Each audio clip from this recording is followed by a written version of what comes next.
All right. Obviously we've got some horrible. How old are you? 30. I see. Okay, not the worst in the world then. And moving on, I'm going to give you a 4 out of 10.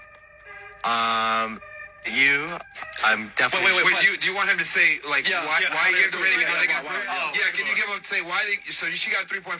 Why and how can she improve? Well, her mid face is way too long. Obviously, she's got the jowls coming in, horrible nasolabial folds, horrible total facial width to height ratio. Just really bad age indicators. But obviously, at 30, that's not something really that's going to surprise me. Her upper maxilla is super recessed, horrible infraorbitals. That's why your under eyes are coming in like hell. Really recessed chin. All the facial convexities are wrong. Her radix is recessed.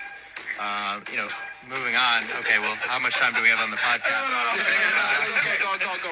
So this reminds me of a couple years ago. I first started assessing physiques on TikTok as a bodybuilder, and people were mad because I would say certain things weren't good, and people would say, "What are you talking about? They look amazing." This is what happens when you do this to face. When you're trying to turn everything into logic and numbers, proportions, etc., if you're not ready to hear those things, it's going to make you incredibly self-conscious. And unfortunately, we have placed such a high value on what other people think of us in terms of our looks, that even though overall you look fine, this will stick in this person's brain. And that's why I always tell people when it comes to things like looks, physique, etc., try to be objective with yourself so that when you hear these things, they don't bother you down to your core. Because if you already know objectively what things you do and don't have, this stuff will not rock you. But unfortunately, people have a really hard time separating the personal from the impersonal. And if you do, that's definitely something you want to work on.